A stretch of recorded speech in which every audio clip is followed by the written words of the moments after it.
Olá pessoal, boa tarde. Professor Geraldo aqui novamente, voltando, né? Para gravar a nossa videoaula que eu fiquei devendo, uma videoaula sobre as vanguardas europeias, esse novo modelo artístico literário que veio surgir no mercado, né? Principalmente no mercado europeu, para depois ser desbravado aqui no Brasil através da chamada Semana de Arte Moderna, assunto que nós já vimos, né? Então assim, pessoal, esse conteúdo ele tende a ser bastante longo, eu vou tentar ser o mais breve possível nessa videoaula, mas eu gostaria muito que vocês assistissem essa aula durante algum momento, porque é um conteúdo que muito costumeiramente cai no vestibular, cai na prova do Enem, tá? Eu acho que quem estuda para esses exames externos, com certeza já se deparou com alguma questão falando sobre as vanguardas europeias, tá? Sobre esse movimento de vanguarda. E aí a primeira deixa, né? Eu acabei de colocar aqui para vocês porque se trata de uma manifestação literária artística. Não é uma escola e nem uma estética literária, tá? É um movimento literário, uma manifestação. E aí nesse primeiro slide a gente já se depara com inúmeras obras de arte, né? Las Moisés d'Avignon, cubismo, nós temos o surrealismo também, essa moça deitada aí, né? Pensando, saindo um cavalo de dentro do mar e as nuvens formando um casal, essa roda de cabeça para baixo em cima de um banco, esse ovo cósmico, né? Também o grito do Edvard Munch, a persistência da memória do Salvador Dalí. Então nós temos aí nesse primeiro retrato, através do slide, nós temos a primeira visualização de algumas obras pictóricas, trazendo à tona essa coisa nova, imediatista, inovadora mesmo, chamada de vanguarda, tá certo? Bom, a vanguarda, a palavra vanguarda significa justamente isso, algo inovador, algo de recusa, de negação de todos os valores tradicionais. Para os autores vanguardistas, aquilo que já era passado e deveria ficar, permanecer no passado, não mais retornar, porque o presente pertence a algo novo, inovador, que chame a atenção, não mais favorecendo essa coisa tradicionalística, tá certo? Então as vanguardas vêm justamente trabalhar no campo das artes plásticas, justamente para trazer essa inovação toda, inovação visual, que foi bastante até aclamada, mas antes foi bastante também criticada, tá certo? Então hoje nosso tema vai ser trabalhar sobre os principais movimentos europeus que surgiram na Europa, né, para depois ganhar mundo afora.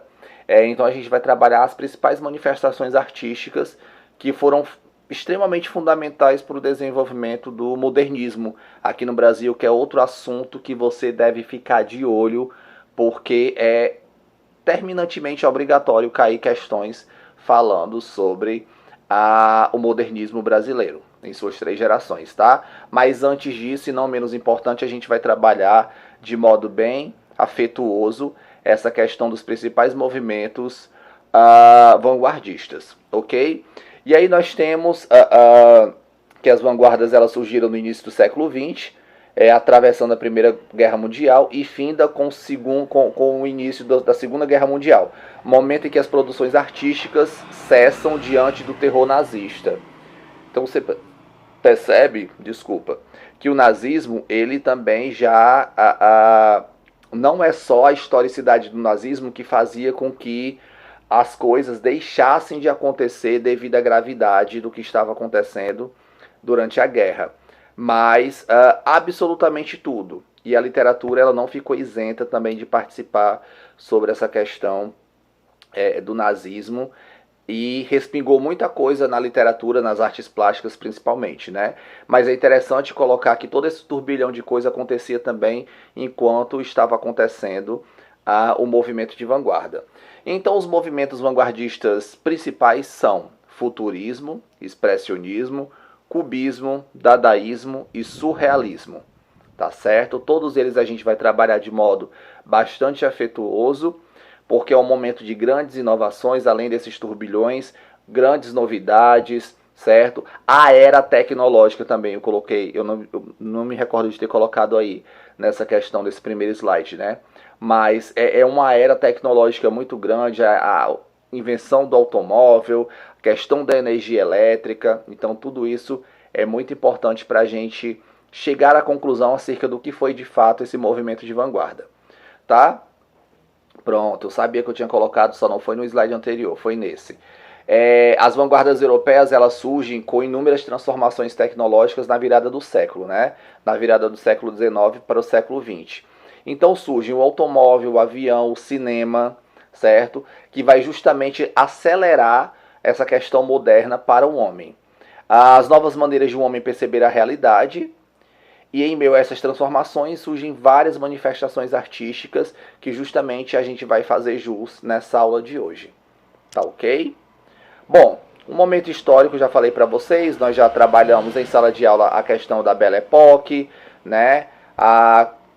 Também o deslanche do movimento de vanguarda até o princípio da Segunda Guerra Mundial, mas vivenciou toda a turbulência do que foi a Primeira Guerra, tá bom? Então essa questão da historicidade fica mais a cargo da história, da disciplina de história propriamente dita. O que nos interessa mais mesmo é trabalhar e conhecer o que foi de fato essa manifestação artística que vai trabalhar o que foi citado anteriormente para vocês, tá? O futurismo, dadaísmo, surrealismo, cubismo, tá ok? Expressionismo. Então, bora lá.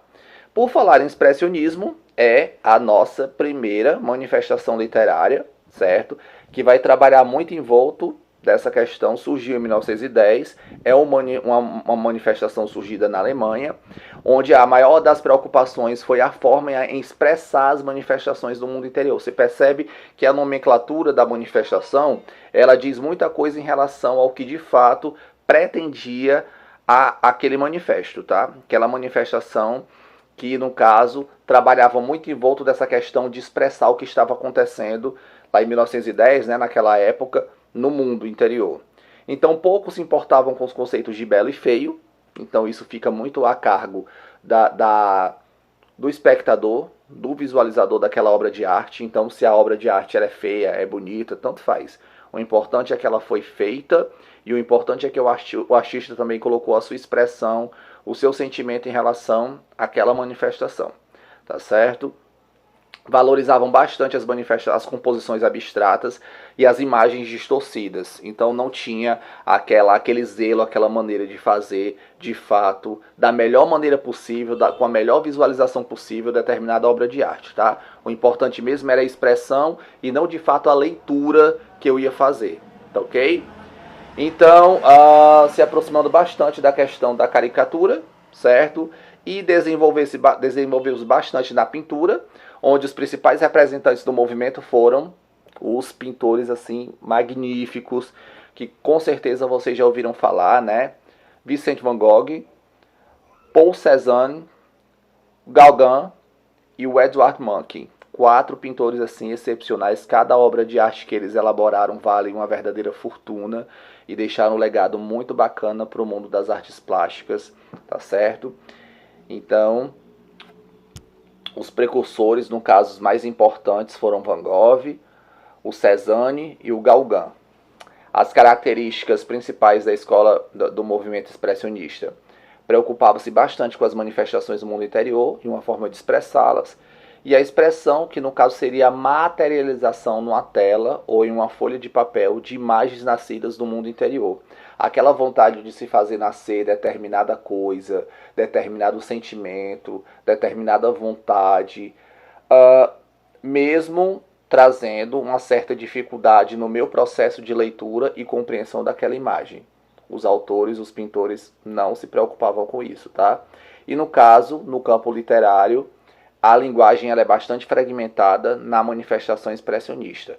A gente vai ficar mais alocado na coisa da pintura em si, das artes plásticas, não vai focar muito no campo literário, tá certo? Porque as avaliações, a área de linguagem, traz questões falando de artes, e essas questões de artes vão justamente esboçar o conteúdo que o aluno assimilou sobre as manifestações artísticas falando, favorecendo as vanguardas europeias, ok? Muito bem. Então nós temos aí uma obra expressionista muito conhecida. Na realidade, quando a gente fala de expressionismo, é a primeira obra, né, essa do Edvard Munch, O Grito, que vem à nossa cabeça, 1893. Você percebe que foram utilizadas cores irreais, né, da forma plástica ao amor, ao ciúme, ao medo, à solidão, à miséria humana, à prostituição. Deforma-se a figura para ressaltar o sentimento. Então tudo que eu citei anteriormente, que está presente no slide aí em azul, são justamente sentimentos que vão ser alocados, que vão ser trabalhados, esboçados na hora de se constituir uma tela, tá certo? Então essa obra de arte é chamada de O Grito. Você percebe que existe uma valorização das cores fortes, né? E a gente percebe também a expressão da personagem presente na tela.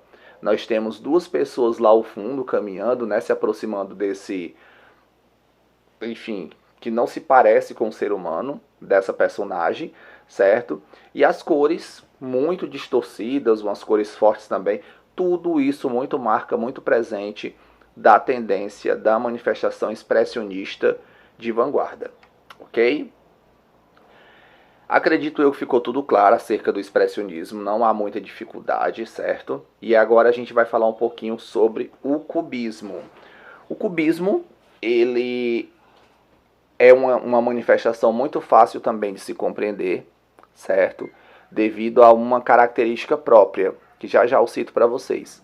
Então o cubismo ele surgiu em 1907, a partir das experiências do espanhol Pablo Picasso e do francês Georges Braque, certo? Países vizinhos que trazem aí no berço dois pintores extremamente relevantes, muito importantes mesmo, até para o surgimento, o nascimento da manifestação cubista. Tá? O cubismo ele desenvolveu-se inicialmente na pintura e caracterizou-se pela valorização da geometrização das formas, certo? Era justamente isso que eu ia falar para vocês. É a manifestação mais matemática que existe, a utilização das formas geométricas, principalmente cubos, cones e cilindros na composição das imagens. Tá certo? Outra coisa também muito preponderante de característica do movimento cubista é a defesa da ideia de que o artista deveria ter toda a liberdade para decompor a realidade que está interessado em representar e depois recriá-la a partir de elementos geométricos através de uma técnica chamada de sobreposição. É por isso, pessoal, que eu passei a atividade para você fazer uma releitura, uma readaptação de alguma obra de arte, sendo que ela tenha sido colocada, expressa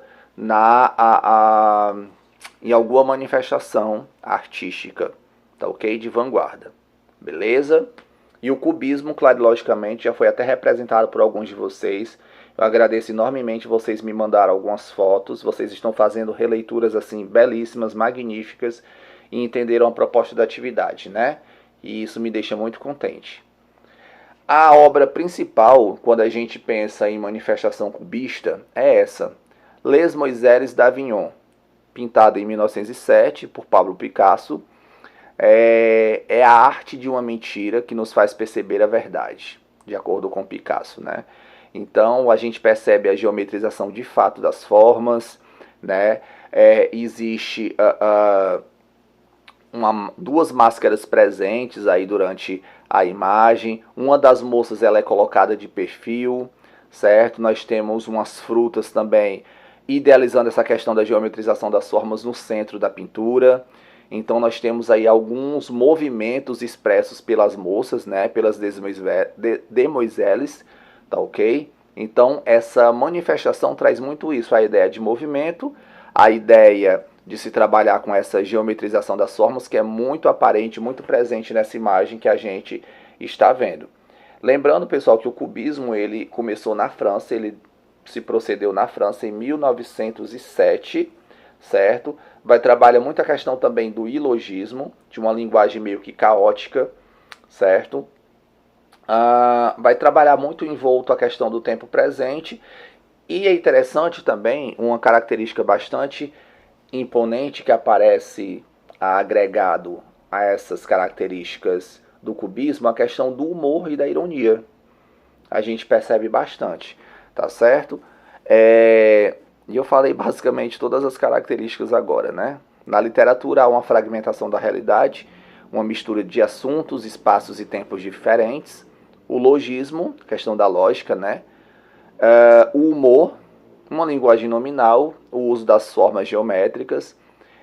O cubismo despreza verbos, adjetivos e pontuações tradicionais quando a gente vai trabalhar a questão poética da coisa. E há uma invenção de palavras, bastante utilização de neologismo para elaboração de prosa, poesia cubista, que não vai ficar muito fincado a esse momento não, tá? Como eu falei para vocês, a gente vai realçar mais a coisa da pintura em si.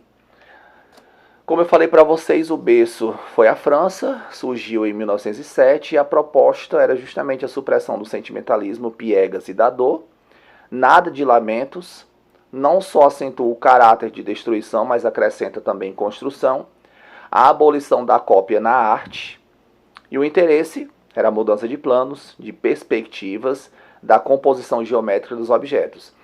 É justamente essa perspectiva de acordo com o olhar do espectador da obra, tá, pessoal? Então, além da utilização muito graciosa e de modo muito elevado das figuras geométricas, existia essa coisa de não respeitar muito a questão do plano em si, da folha, do papel, de onde seria sobreposta e criada a obra de arte, ok?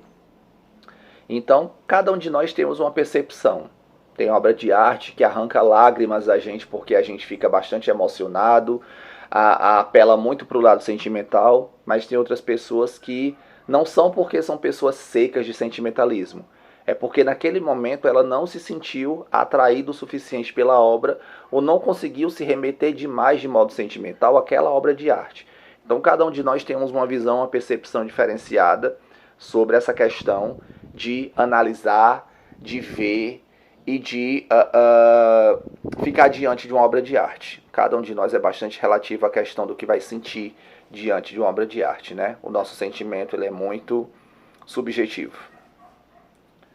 Bom, agora a gente vai falar um pouquinho sobre a terceira manifestação, que se chama futurismo, certo? A pessoa mestra, o pai do futurismo é concebido como Filippo Tommaso Marinetti, certo? Publicado em Paris em 1909, que no caso foi o Manifesto Futurista, certo? Nós temos aqui as propostas do futurismo, o que o futurismo exaltava, e no caso surgiu na Itália, certo? Em 1909. É bastante importante destacar essa questão. As propostas do futurismo, ele propunha ruptura com o passado e mais do que isso, destruir totalmente o passado. A ideia de se lançar um movimento de vanguarda era justamente esse, não depender mais de nada nem de ninguém que viesse de modo passado, até porque o passado já passou e não nos interessa mais. O importante é trabalhar com coisas novas e presenciar o presente em si. E era essa a bandeira levantada, erguida pelo Marinetti, que é esse senhor que está com a mão no queixo, aí da foto logo abaixo, certo? Então, os pintores, os artistas futuristas, eles exaltavam bastante o quê? A velocidade, o progresso, a coragem, a audácia e a revolta, o soco e a bofetada. Isso fica muito claro, é até um fragmento do Manifesto Futurista dentro da literatura, né? E eles também falavam que a guerra era a única higiene do mundo. Você percebe que o futurismo era uma manifestação bastante radical, né? Lá no primeiro ponto, quando eu falo acerca da velocidade e do progresso, é porque justamente, pessoal, com a chegada do futurismo, trazendo muito essa coisa da velocidade, da inovação, da tecnologia, surge também a questão do automóvel, tá certo? Então o Marinetti ele era bastante, de fato, bastante radical, né? Bastante radical mesmo. Dentro da literatura, ele sempre apontava, e ele era muito partidário, a questão da destruição da sintaxe e da pontuação. Imagina só, eu ser poeta e eu destruir, não respeitar nenhum tipo de pontuação, nenhum tipo de acentuação.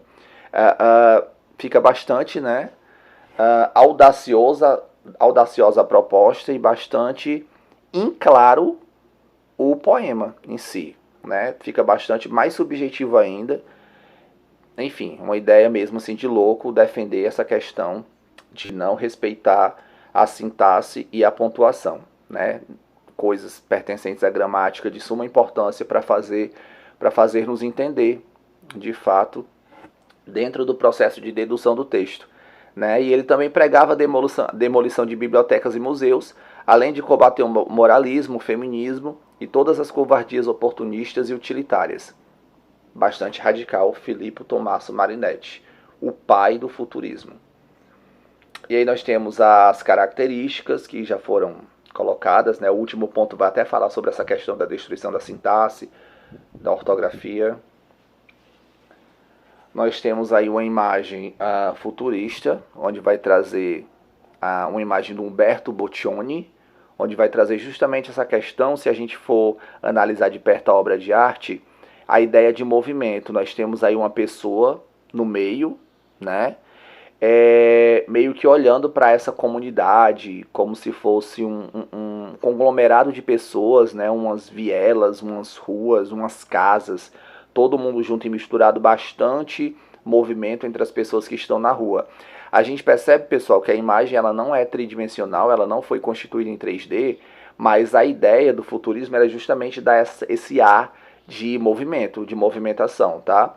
Pode até parecer, não está se movimentando, mas meio que está. Você percebe que as casas elas estão tortas, distorcidas, assim também como as pessoas, né? Em vários locais da obra em si. Então isso é bastante proposta da tendência futurista, tá bom? Muito bem. E aí agora a gente vai falar de um outro movimento bastante radical, que foi o dadaísmo, né? A escola Dada. Então o dadaísmo ele foi fundado na Suíça em 1916 e foi o mais radical de todos os movimentos vanguardistas, né? A palavra Dada é escolhida pelo Tristan Tzara, que foi concebido como o pai do dadaísmo. Ela pode significar várias coisas, como por exemplo, rabo de vaca santa, ama de leite, mãe e etc. Mas na realidade, na época em que foi inventado o dadaísmo, uma vez perguntaram ao Tristan Tzara o que de fato significava a palavra Dada, né, esse radical aí da palavra dadaísmo. E ele simplesmente falou que não significava nada. E isso deixou o pessoal com a pulga mais ainda atrás da orelha, porque como assim a pessoa inventa uma manifestação artística, literária, e não dá nome para esse... não dá um nome mesmo objetivo, claro, para essa manifestação, né? Então, como é colocado aí no terceiro ponto, os dadaístas não propõem nada, exceto a destruição do passado, do presente e do futuro. Olha só que coisa subjetiva. Como assim não propor nada a não ser a destruição total do passado, do presente e do futuro? Então, destruir os 3 tempos e ia trabalhar com o quê? Qual seria a fonte de inspiração desses artistas dadaístas, né? E aí há também uma total falta de perspectiva diante da guerra.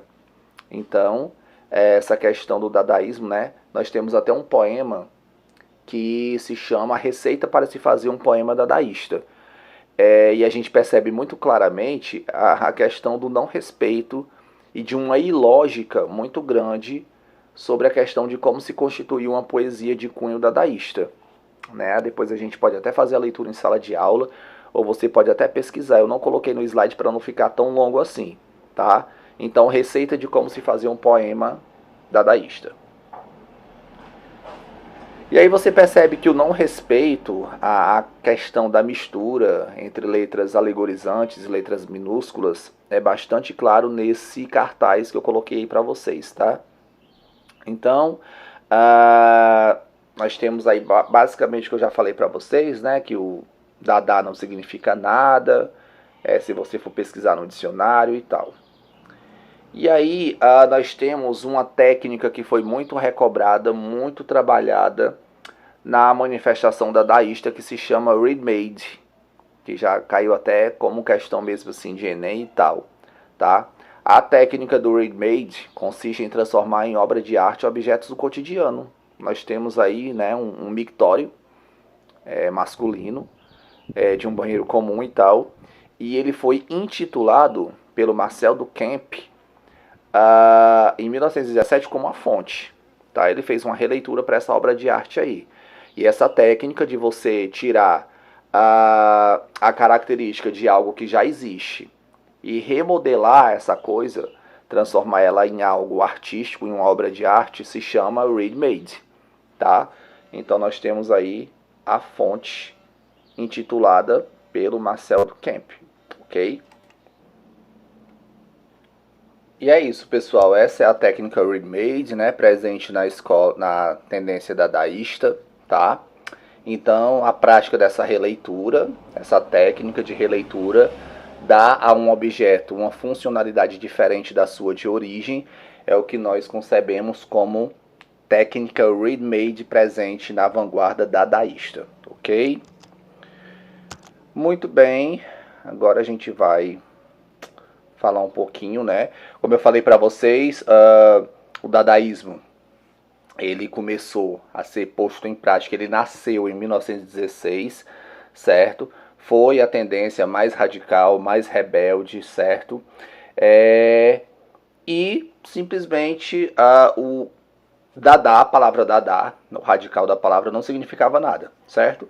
E aí nós temos o objetivo principal do Manifesto Dadaísta, que era romper com o bom senso, a lógica e o significado compreensível e também repudiar tudo aquilo que é do domínio da consciência, ou seja, realmente vasculhar de fato aquilo que nós já entendíamos sobre a funcionalidade das coisas, para que daquilo, certo? Então vem justamente para criticar e fazer a gente pensar de modo divergente, fora da caixinha um pouquinho, né?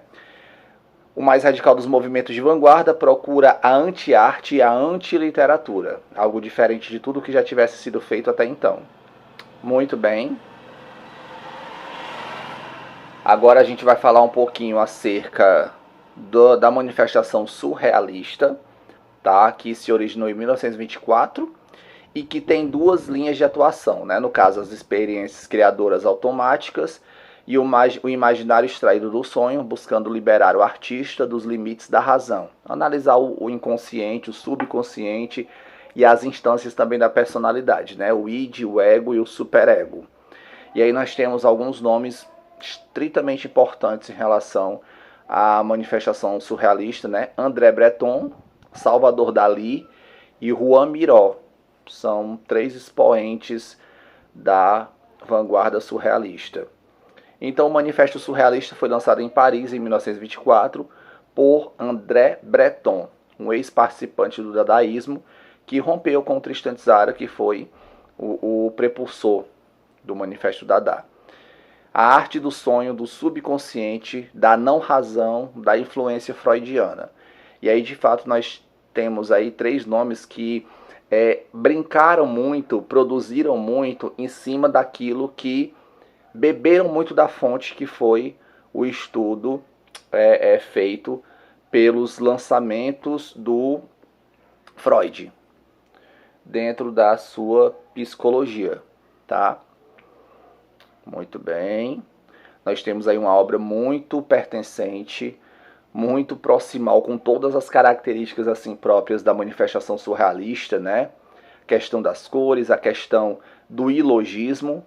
Essa obra se chama A Persistência da Memória de Salvador Dalí, certo? Esses relógios derretidos, essa questão uma espécie de rosto, né? Então tudo isso é muito condizente com as características surreais das coisas. Outra obra de arte que faz a gente pensar bastante sobre o que de fato ela representa, né? Chamada de Carnaval de Arlequim, produzida pelo Juan Miró, outro grande expoente da tendência surrealista. E aqui nós temos um poeminha surrealista. Gostaria, querida, de ser inesperado, como a madrugada amanhece à noite, e engraçado também como um pato no trem. Você percebe aí que existe uma certa manifestação humorística e ao mesmo tempo ilógica, produzida pelo Milo Fernandes, né, que adora tripudiar em cima dessas características de produzir poemas de cunho humorístico, tá certo? Como assim amanhecer durante a madrugada? Né? Como assim ser engraçado como um pato num trem? Que pato no trem? Então esses grandes pontos de interrogação, esses grandes porquês sem resposta, é o que a gente concebe como sendo algo muito pertencente, muito proximal ao surrealismo, tá? Então nós temos aqui as características mais comuns presentes na tendência surrealista, né? Que no caso o surrealismo ele é tido como sendo a costela do dadaísmo. São duas manifestações um pouco meio que próximas e equivalentes, né? Mas nada tão radical e tão impreciso como a manifestação Dada. Então as características mais comuns: o amor ao protesto, a valorização do improviso, a espontaneidade no manejo da linguagem, e os surrealistas eles exploravam a relação da linguagem e da arte com o inconsciente, os sonhos, o sobrenatural, a loucura e os estados alucinatórios, tudo que fosse o reverso da lógica e fora do controle da consciência. O emprego passional e irracional das imagens, em busca de representar um mundo em que a realidade e a força inconsciente da imaginação se misturem. Então, esse grande ilogismo, essa grande confusão mental, essa grande bolha imprecisa, faz a gente entender muito sobre o que de fato fosse a vontade, né, de se constituir essa manifestação surrealista. Era de fato trabalhar em meio ao sonho, ao subconsciente, o ilogismo, a questão também do bom humor. Então tudo isso se faz presente, a receita, ingrediente básico para se fazer a receita da manifestação surrealista, ok? Nós temos aqui mais algumas imagens, desculpa, né? Como se fosse uma oca, uma casa cortada em fatias, lembrando também um pão fatiado, essa mão com um buraco no meio, saindo água, saindo líquido de dentro, essa mão segurando um picolé, né? A mão, o braço derretendo, mas o picolé não. Então, essas coisas irreais e lógicas são imagens muito presentes, muito predominantes da manifestação surrealista, né? Assim como esse grande mistério desses rostos aí cobertos, né? Quem será que está por debaixo desses panos cobrindo o rosto? A gente percebe um pouco do tronco na amostra, né? Mas, de fato, um grandioso ponto de interrogação em mais uma obra de cunho surrealista. Então é isso, pessoal, certo? Oniricidade, sonho, imprecisão, subjetividade, grandes pontos de interrogação, vários porquês.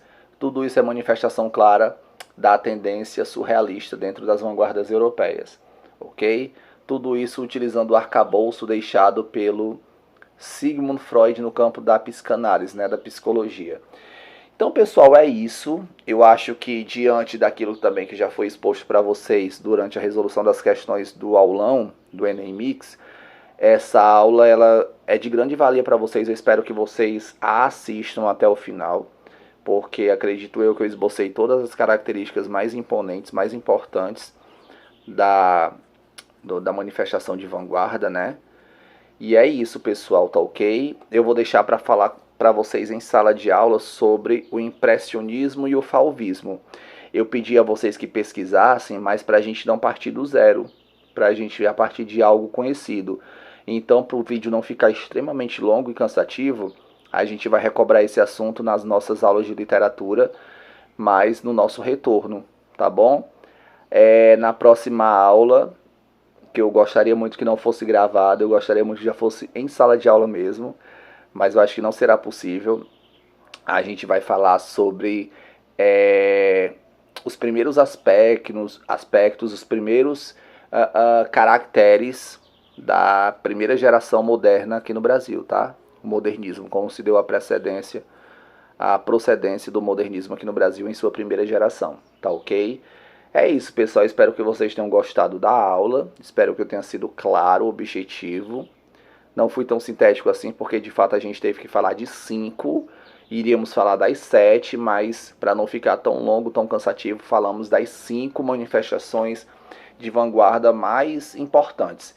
Faltaram o fauvismo e o impressionismo, que para alguns autores não fazem parte do pacote das 5, tá? Mas eu gosto sempre de falar das 7, porque justamente pode cair as duas que não fazem parte nessas avaliações externas, tá? mas a gente fala um pouco mais e melhor acerca delas em sala de aula. É isso, pessoal. Abraço. Tchau.